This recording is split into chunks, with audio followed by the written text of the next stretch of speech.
उच्च न्यायालयाने आरक्षणाबाबत महापालिकेच्या बाजूने निकाल देत याचिकाकर्ते रेड्डी, ठाकरे आणि ईगा यांची याचिका फेटाळून लावत याचिकाकर्त्यांना 25 लाख रुपयांचा दंड ठोठावला।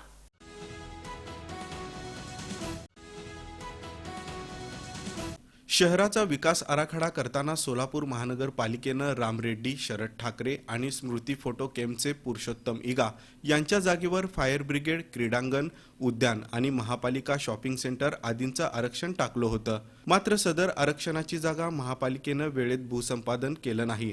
यामुळे उद्योजक रामरेड्डी, शरद ठाकरे आणि पुरुषोत्तम ईगा यांनी महापालिकेच्या विरोधात उच्च न्यायालयात धाव घेऊन महापालिकेनं टाकलेलं आरक्षण रद्द करावं अशी मागणी केली होती। मात्र सदर आरक्षणासंदर्भात माननीय उच्च न्यायालयानं याचिकाकर्ते रामरेड्डी, शरद ठाकरे आणि पुरुषोत्तम ईगा यांची याचिका फेटाळून लावून सदरचं आरक्षण जैसे थे ठेवत महापालिकेच्या बाजूने निकाल दिला। याशिवाय याचिकाकर्ते रेड्डी, ठाकरे, ईगा यांना 25 लाख रुपयांचा दंड ठोठावला।